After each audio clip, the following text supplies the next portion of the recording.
Hello friends, let us now see the next question in our series MCQ for you. I am Dr. Amit Desai. I am a surgeon and I take lectures in surgery and anatomy for FMGE and NEET PG. Okay, so now let us see the question. Now this is an image-based question, all right?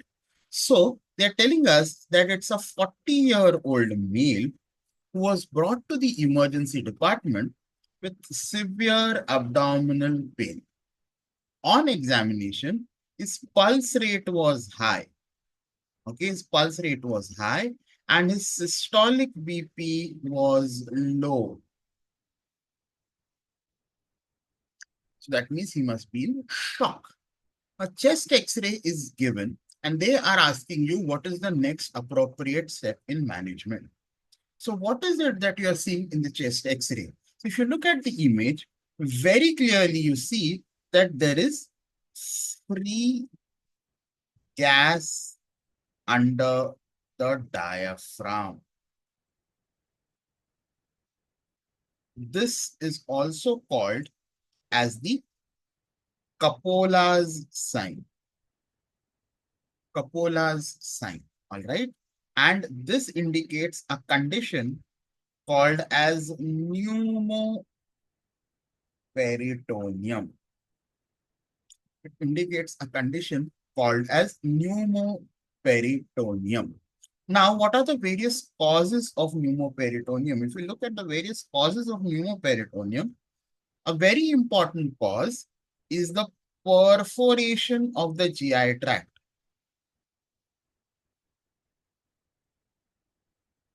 Okay, most often it is a duodenal ulcer or a gastric ulcer or even an ileal perforation or any other GI tract perforation, very common.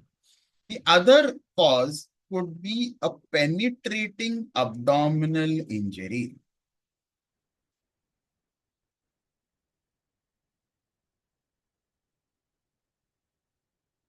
And the third important cause is post-operative.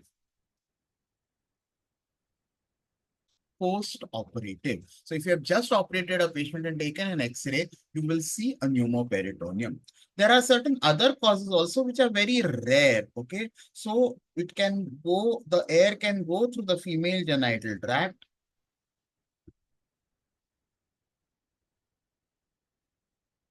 There can be peritonitis by gas-forming organisms.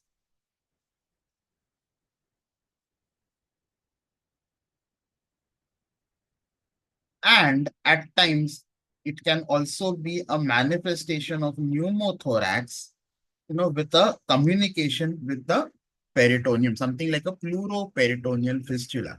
But having said that, these three are common causes, and out of the causes that are given, just now the history that they are giving us that the patient is almost in shock and has abdominal pain, we are probably dealing with a perforated viscous, most probably a duodenal ulcer, all right? So in such a case, what we need to do is that in a case of perforated duodenal ulcer, first we need to give IV fluids to stabilize this patient.